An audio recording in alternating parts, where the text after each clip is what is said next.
All right, what's happening, everybody? Welcome to Easy Money, a sports betting show. Wednesday, April 26, 2023. I'm Chris Gonzalez, joined by Tony Gonzalez. I had my first losing day yet in a while yesterday. I went 3-5. I did good. I went 7-2.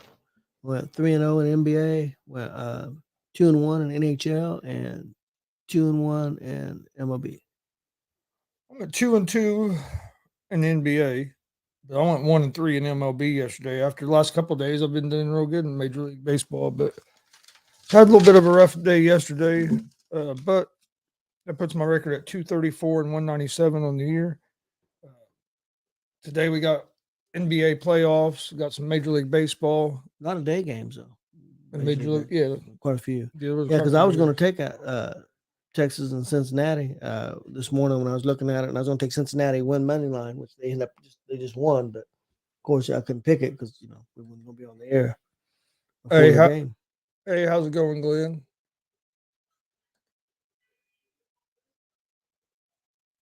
Damn, England sure got cut this morning.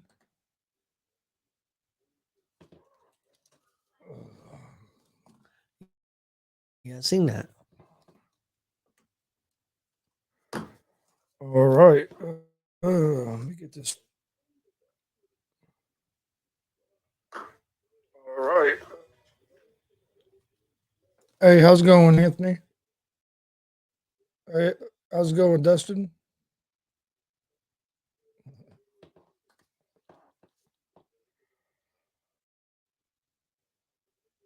Get everything pulled up here. Well, I guess we'll start in baseball. Got a lot of games going on right now.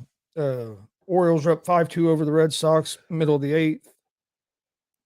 Toronto's up 7-0 over the White Sox, top of the eighth. Guardians up 3-1 over the Rockies, bottom of the eighth. Yankees are up 12-6 over the Twins. And they getting ready to start the bottom of the eighth. The Brewers and Tigers are up 5-2, bottom of the sixth. Games I like tonight. Like I said, you only have a few games that there's a few games that haven't started. There was a lot of day games. First game I like the Mariners and the Phillies. Mariners are 1.5 run favorites, minus 120 on the money line. Phillies are plus 102 on the money line. Over unders at 8.5. I like the Mariners here at the Mariners here on the money line. They have Gilbert on the mound. Walker's on the mound for the Phillies. I think this will be a pretty good game, but I like the Mariners on the money line. Next game, you have the Astros and the Rays. The Rays are minus 1.5. Rays are 1.5 run favorites, minus 120 on the money line. The Astros are plus 102 on the money line. Over under for this game is at 8. I like the Tampa Bay Rays here on the money line in this game. They did suffer their first home loss yesterday to the Astros, but they'd beat the Astros the day before that. I think the Rays bounced back today at home.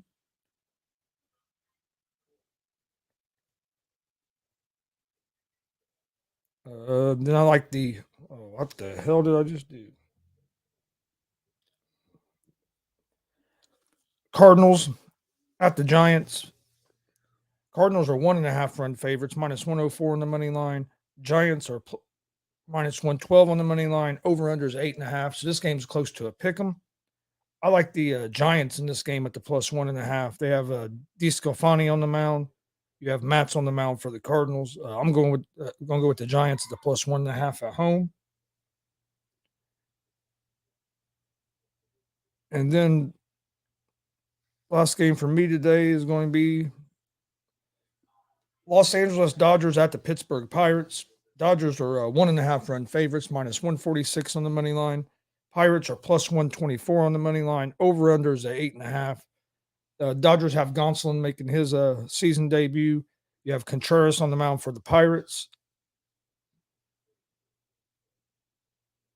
I like the Pirates at the plus 1.5. So I got 3. Wait a minute, I messed up on 1-0. No, never mind. No, I didn't. I just didn't write it down right. So yeah, so I got the Mariners on the money line, Rays on the money line, Giants plus 1.5, and the Pirates plus 1.5. It's gonna be my MLB picks for today. My MLB parlay for tonight is for today or tonight or whatever. I got the Dodgers money line at Pittsburgh. I got Miami at Atlanta. I'll take Atlanta money line, and I got San Diego at Chicago. I'll take Chicago money. And then I've got hockey. There was only, I believe, 2 games tonight. I got Florida at Boston, Boston money line. Seattle at Colorado, Colorado money line.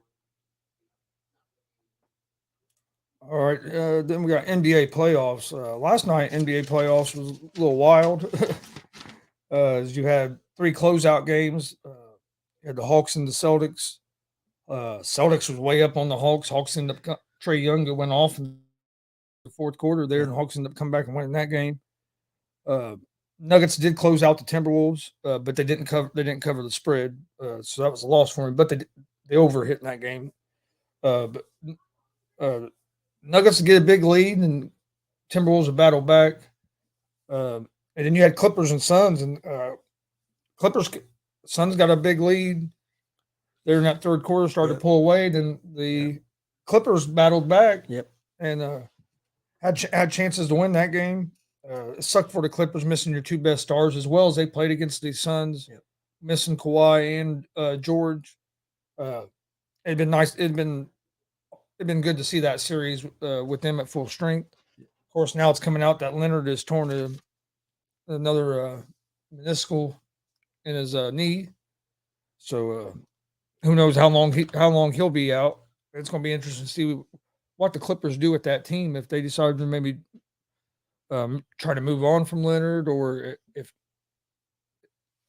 maybe George, or both, or if they try to keep that team together. What their plans are now, because it definitely hasn't went as planned there in Los Angeles for the Clippers. Yeah, I got to go back for a second. I got to give Atlanta a lot of credit, man. They're playing with a lot of heart against Boston. I'm kind of surprised. I thought Boston would end it. Boston better be careful. I mean, I'm not saying Atlanta's going to come back and win the series. I mean, anything can happen, I guess. But I mean, you could have closed out that series and got some rest, and now you're going to at least 6 games.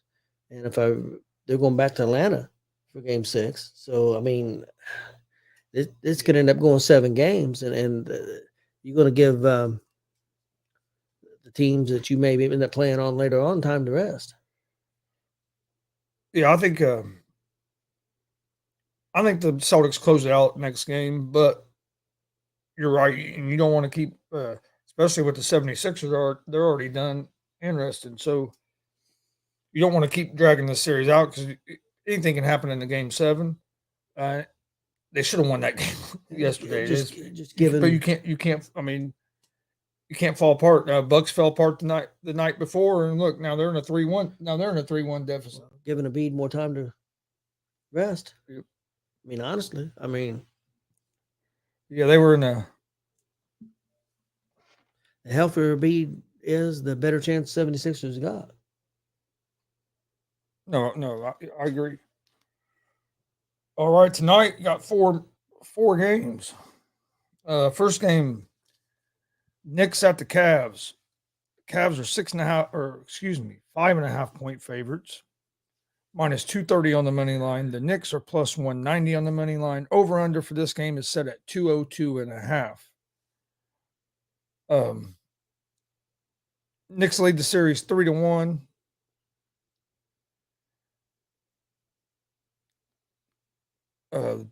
Excuse me. Knicks are 47-35 on the season, 24-17 on the road, 3-2 over their last 5. Lead series 3-1. Cavs are 51-31, 31-10 at home. The Knicks have really shut the Cavs down. Cavs offense down the last couple games in this series. The Knicks was also 3-1 versus the Cavs in the regular season. So they're 6-2 versus the Cavs this year, counting the playoffs. Yep. They have the Cavs as favorites, being back at home, but I like the Knicks in this game. I I think the Knicks have shown right so far they're the deeper team, and Donovan Mitchell's going to have to play a hell of a lot better this game than he did last game for the Cavs to have a chance. He really struggled in the second, especially in the second half of the last game. I think the Knicks win tonight, but I like the Knicks. I'm going to take the Knicks on the plus 5.5 because even if the Knicks lose, I think it's going to be a close game. And then I also like the under the 202.5. All four of their playoff games this year have been under the 202.5. All four games with the against the Cavs. I look for this to be another defensive struggle. Both these teams can struggle to score sometimes. So I like the under the 202.5 in this game. Then you have the Lakers at the Memphis Grizzlies. Grizzlies are 4-point favorites at home, minus 174 on the money line. The Lakers are plus 146 on the money line. Over-unders at 222.5. Lakers are 43-39 on the season, 20-21 on the road. They are 4-1 over their last 5 games. They do lead the series 3-1. Memphis 51-31 on the season, 35-6 at home, and they are 1-4 over their last 5. I think the Grizzlies win this game. I like the Grizzlies at the -4. They had chances to win the last game, kind of fell apart. But I think the Grizzlies are going to win this game, force a game 6 back in LA, and then see what happens. I had Memphis winning this series in 7 at the beginning. Not sure if they're still going to win the series, but I do think they win tonight. And being back at home, I think they're going to go back home, which they did split at home at the beginning of the series after losing game 1, but they had chances to win that game on Monday night, fell short. I think they get the job done tonight. Actually blew it, really. Yeah. So yeah. Oh yeah. They were up by 7 with a few minutes left. Yeah, no Couple more than a minutes couple. left. Yeah. What's the over under on that? You have over-unders at 222.5. Okay. Yeah, I had 222, so went up. I'm gonna take the Grizzlies at the -4 in that game. In the next game, Miami Heat at the Milwaukee Bucks. The Bucks are 12-point favorites at home, which kind of surprises me that they're 12-point favorites. Down. I do. I think a lot of it is with the injuries of the Heat, but yeah. But still. Yeah, you're down 3-1. They're 12-point favorites. I think the Bucks win tonight, but not enough to take 12 point or to lay 12 points. I just don't see. What's the over? I don't see Jimmy Butler putting up another 56 points like he did the other night. He scored almost half his team's points. There's going to have to be some other guys step up and help him. I think for the Heat to win tonight. I think being back in Milwaukee, I think the Bucks are going to come out fired up. It's an elimination game, so I do think the Bucks win. But to me, as 12 points is too many points for me to lay. Now over under. The over under is at 220. That's actually went down just a little bit. It was at 220.5 earlier, so it's at 220. I like the over the 220 in this game. Every game in this series so far has went over 220. It was at 220.5, so that's what I had it wrote down. But yeah, all 4 games so far has been over 220. I expect this one to be the same.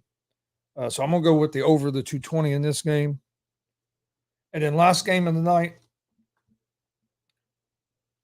Golden State Warriors at the Sacramento Kings. And this went down a little bit. Warriors are 1.5 point favorites. This was at 2 earlier.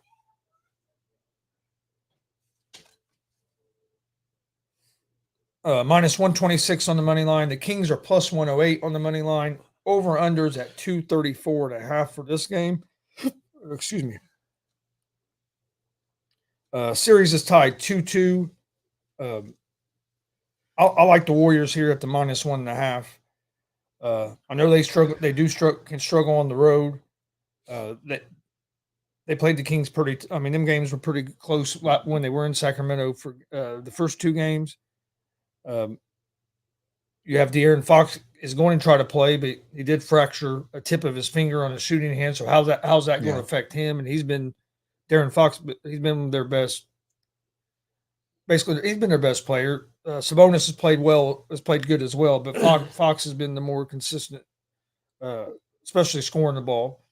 So I'd say Fox probably been their biggest weapon, but I think that could slow him down a little bit. I think the Warriors get a win tonight. I do think whoever wins this game tonight has a bit. To me, this is a must-win game for both teams. Because if you are the Kings, you don't want to go back to Golden State for Game 6 facing elimination.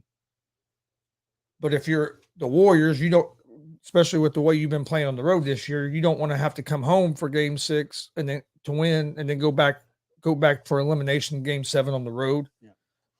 Yeah, definitely. So I think tonight's game is a must win for both teams. Whoever wins tonight's game, I think, has a pretty big advantage for the rest of the series, because you'll have a chance to close it out in your home court. Where if you lose tonight, you won't get a chance. You may not get that chance. I mean, Memphis could lose tonight and still have a chance to close out their home court, but they have to win a closeout game at Golden State. So I think I think tonight's game is a must-win game, but I like the Warriors at the -1.5. So my picks for the NBA: Knicks plus 5.5. Also like the under the 202.5 in that game. Memphis -4. Bucks and Heat over 220. And then I like the Golden State Warriors at the -1.5. Okay, my parlay for the NBA tonight, I got the Knicks at Cleveland over the I'm gonna go the over 202.5. I probably shouldn't, but I'm gonna go. I got the Lakers at Memphis over 222, and I got Miami at Milwaukee over 220. That's my parlay for the NBA. Hell, them dogs going crazy about? I don't know. All right, I think that's about it. Did you? You didn't have anything else, did you? Yeah, I think that's it. Hopefully, hoping to have a better day today. Like I said, that was my first losing day in a while. I've been 500 a couple times here last couple weeks, but not like that. Not 3-5. Today was a good day. The Reds got a 3-game sweep over the Rangers. Yep. I think they're what now? 10-14, I believe. A lot better start than last year. At least I just like that we've been competitive. We're what 3-9 now, and one, maybe 4-10. 3-9 or 4-10 in one-run games now. So we was 1-7, but we've won a couple one-run games last 2 games. Last 2 games. So I think we're like 3-9 or something, but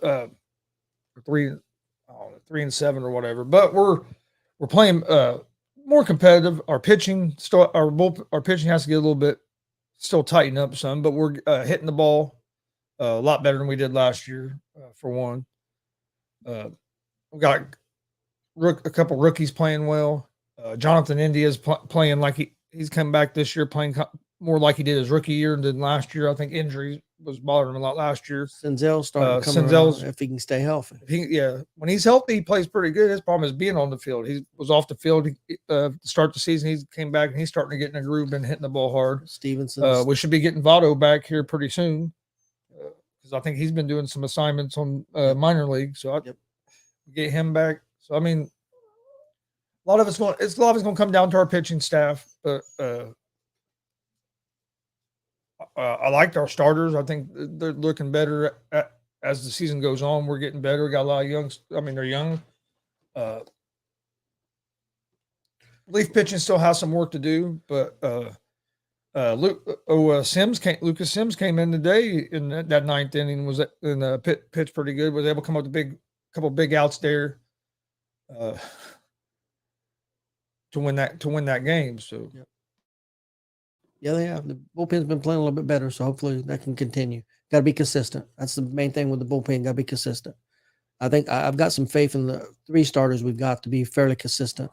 So if our bullpen can be consistent, I think we could be competitive. Real quick, what's your feel? What's the Colts going to do tomorrow night? Or do you have a feel? I'm not sure. From everything I've been hearing the last couple of days,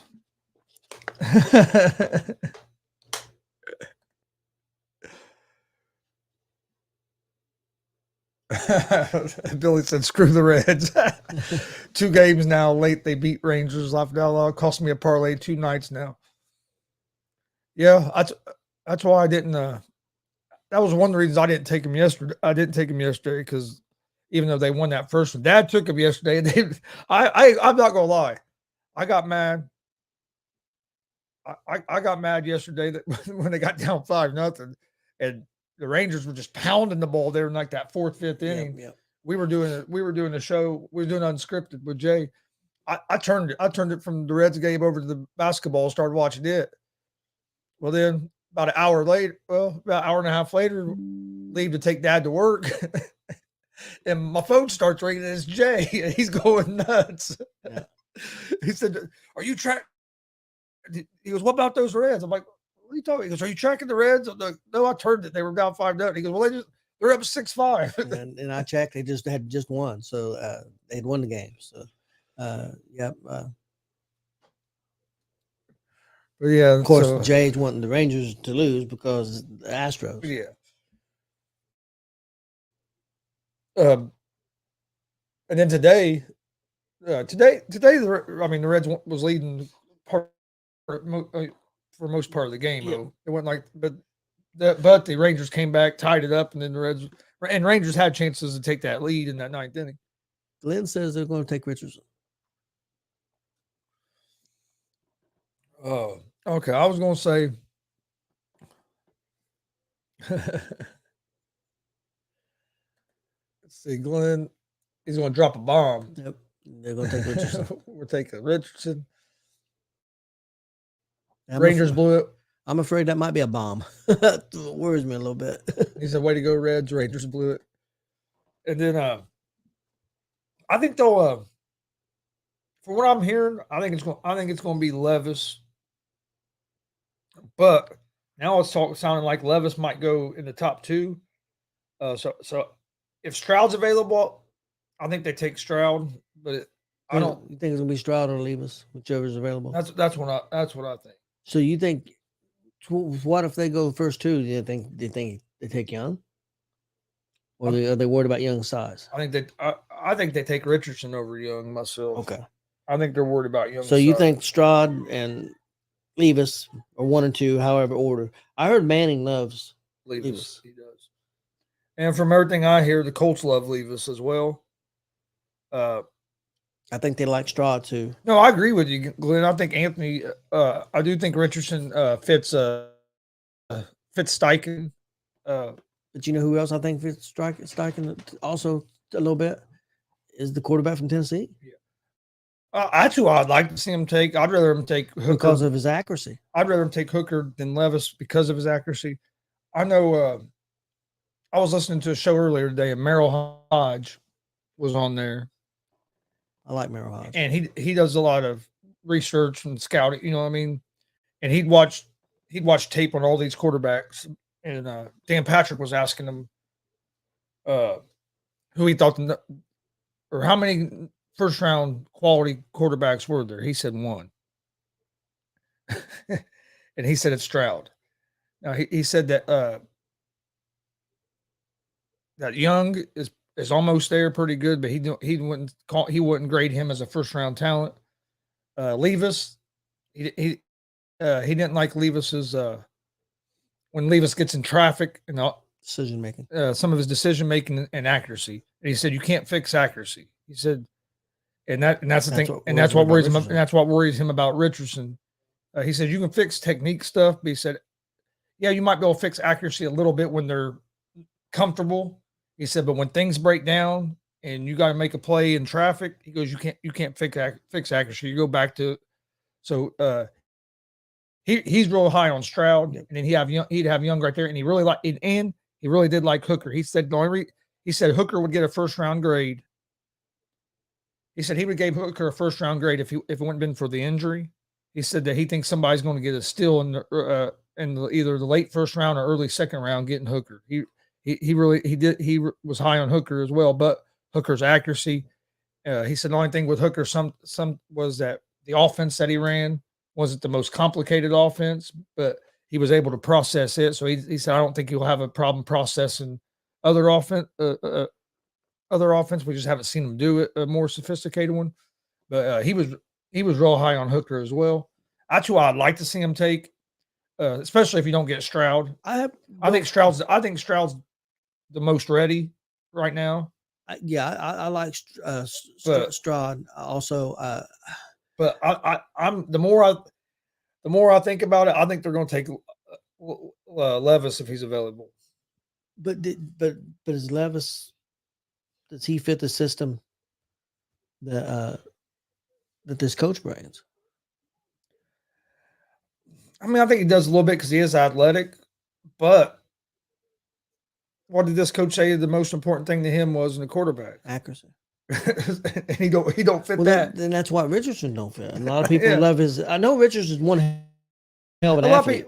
Oh yeah, and a lot of people say Richardson is Steichen because of what Steichen done with Jalen Hurts, and they're similar players. But Hurts was a lot more accurate than Richardson. Yeah, I mean, but I would say yes, but Hurts also had played a lot more football than Richardson had too. Yes. So we didn't have you played on a better team. A lot better team. Well, a lot better teams. He played for Alabama and Oklahoma. Yeah. So he had more. We had more to go by with Hurts than what we do Richardson because Richardson hasn't played a lot. And that's the other thing that scares me a little bit. That's the other thing with Levis too. He played in a very tough conference and didn't have any studs around him, to help him. Yeah. And they said, and even Hodge said, Levis looked better as junior or the year before than he did this year. Yep, he did. But no, that segment with Hodge on Dan Patrick this morning was real good. Where's Hodge at, man? I always liked Merrill Hodge, and I don't hardly see him anymore. Yeah, I'm not sure. I think he's been. I've always one of the best. Liked listening to him, and I haven't heard him in a while. Then this morning when I was picking Austin up on the way there, Dan Patrick said Haji was getting ready to be on. I'm like, what? Yeah, okay, I'm gonna listen to this. Always one of my favorites on TV was Merrill Hodge. I really enjoyed the way. I mean, I really liked the way he was breaking down all the quarterbacks and stuff. So and then he talked about running. Of course, he talked about running back Robinson. He said whoever gets him is getting a steal. He says he thinks he's going to be real good. Said that only thing that hurts him is that running backs are kind of devalued in the NFL. That's why he's going to go later in the first round or maybe second. I just don't think the Georgia quarterback has the skill set that the other guys have. And I mean, I know Georgia won the championship, but they had the best team. I'm not saying he don't deserve an opportunity, but I just don't think he's a first round talent. You see Ravens drafting a quarterback. Maybe in the later rounds. I don't think they're going to like in the first round, unless they're just fairly certain there's no way they're going to sign. But I do think they'll draft the quarterback in the later round, and it could be somebody like maybe a Stetson Bennett or a Dugan or somebody like that. I can see them drafting maybe somebody like that in one of the later rounds. I know one mock draft I saw yesterday, and wasn't somebody off TV. It was one somebody had put together. They had the Colts taking Hooker at number 4, and then turning around in like the third or fourth round, taking Stetson Bennett. And I'm like, why would you do that? You have other needs you need to worry about. You already have another quarterback with the Minshew. So why would and Minshew's not real super old. No. So that didn't make no sense. What if we're all being fooled and that coach thought Minshew was the quarterback? Well, I said this the other day. I'm not saying that's happening. I'm just saying. I think it was the afternoon show. I said it. That what I hope the Colts do is either take an offensive lineman or even if you want to take best available, take a player that you think is going to help you at 4, or either move out of 4 and then and take Hooker. Trade back the late first round. I know you're taking a chance. What if somebody takes Hooker before you? Well, you got to try to make sure you get in the area where you think he's still going to be there. I don't see nobody taking him until at least the second round. I guess somebody could maybe take there toward the end of the first round. But even if you move back in the first round a little bit, get him. For one, it saves you money on what you're paying him as a rookie. But I don't know. I was well, you know this. I was high on Hooker before he got hurt. That's who I was hoping we was kind of get. I know he's coming off injury and he's a little older because I think he's already. I think he's like 24, 20. I think he's 25 years old, so he is a little older. But that don't bother being 25. Don't bother me as much as it does some. I don't make a big deal out of it as some people do because it's not like it used to be where now quarterbacks are only play till like they're 33, 34 years old. You're seeing quarterbacks play up till 38, 39, 40 years old now. Yeah. So being 25 is not, to me, is not as big a deal. No. I mean, and if you get, even if a lot of people say, well, if there's rookie deal, it'd be 30. Okay. Well, he's 30. You sign him to, if he's good, you sign him to another 4-year deal, see how he is. And then he's still only 34. Yep. And then you go from there. I mean, if you get 7 to 9 years out of a player in the NFL, that's pretty damn good. That's above average. Yeah. But Damian, real quick, to answer your question, I think a lot of it with Bennett, it's just a lot of people don't think his athletically that he's as good as the other guys, and a lot of people think that it was the rest of the team that won the national championships, not him. I don't necessarily agree with that. I thought Stetson Bennett looked pretty good. He can move. He threw the ball well. I think he'll get drafted. I do think he'll get drafted. I do think it's going to be later in the draft, but I do kind of think he's getting a little disrespected. I think he should be getting talked about and probably should get drafted a little bit higher than what he will. But I mean, you see it work both ways. You see guys get drafted way too high, and you see guys get drafted too low. And sometimes it's just about the narrative that has been gets out about you. That Klatz got the coach taking Richardson. I didn't see who he had the first three, but he had. I still wouldn't be surprised if Carolina don't surprise everybody to take Richardson. I've been saying that, but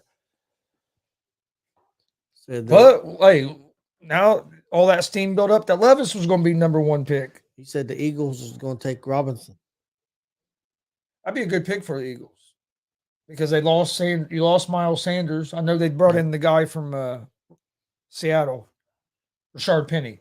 Yep. They brought in him, but if you can get a guy like Richardson, I know that a lot of people think that they won't take a running back that high, but I think that's a good pick for the Eagles. Would you be shocked that the Bears took him? Wouldn't be real shocked, but I think that then they just pick up a running back. Yeah, I think they may got somebody, but I can't remember who it is. But yeah, I mean, because he's good, and the thing with him is if he stays healthy. I mean, but you got to worry about that with any running back. Yep. But yeah, I'm speaking of the draft. Yeah, Billy, you're right. Draft is all about finding that gem. Speaking of the draft, don't forget, join us tomorrow night, 7:30 p.m. for our draft night coverage. 7:30 p.m. Eastern. 7:30 p.m. Eastern. We're going to be teaming up with the unscripted guys and doing. William. Blake, what do you think the Colts are going to do? What do you think the Colts are going to do? Who do you think they're going to pick? Yeah, fourth pick? I've been hearing that too, Blake, that Houston's not going to take a quarterback. So,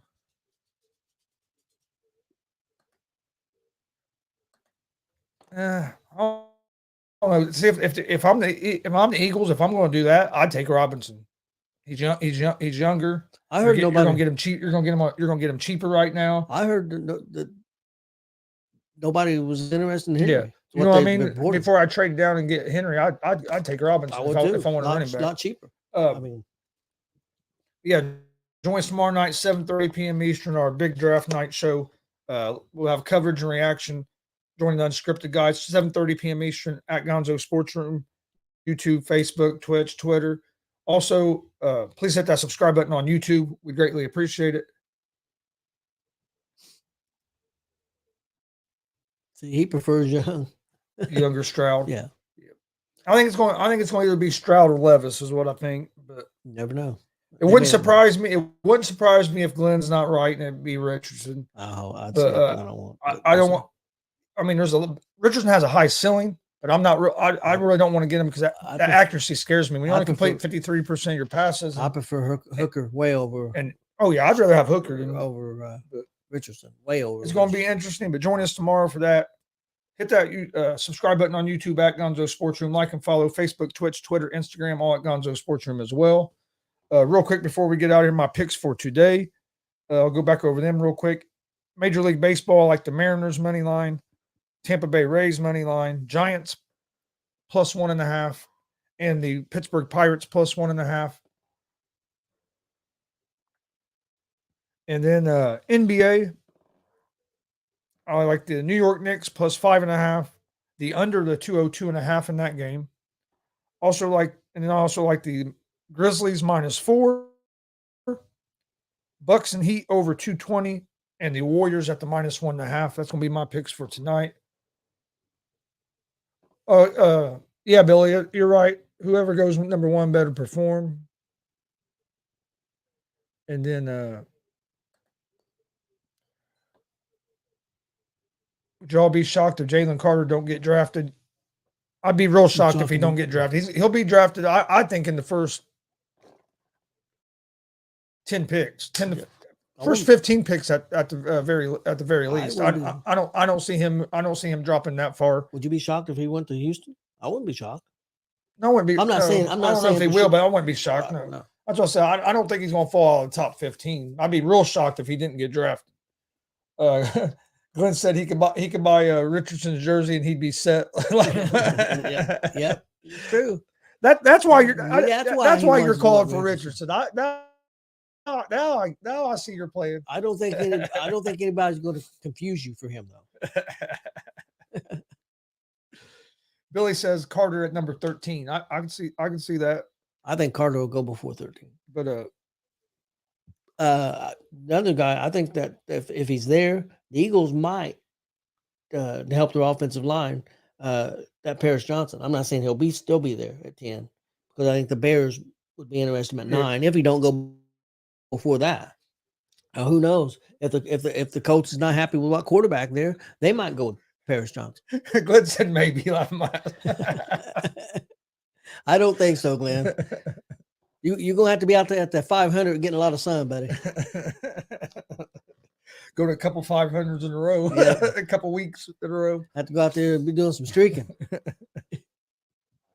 But do you have anything else? No. Hey, are we gonna do our SmackDown show Friday? I'll find out. I don't care. We can. I'll see if anybody's wanting to do it. Do the draft. I'll see if anybody's wanting to do it. And I'll make a graphic this evening about it. But I'll ask. I'll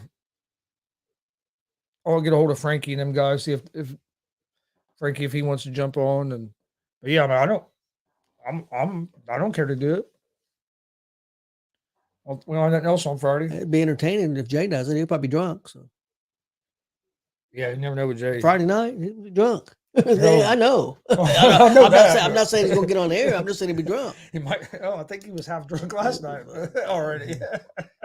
That was at 7:00. He says, "Knock this out so I can go drink a beer." And I'm thinking, dude, I think you already drink a little bit. But all right, we appreciate everybody joining us. Please hit that subscribe button on YouTube. This has been Easy Money, a sports betting show. We'll be back tomorrow at 3 p.m. Eastern with another episode. Hope everybody has a great night. Enjoy the playoff games, and we'll see you tomorrow.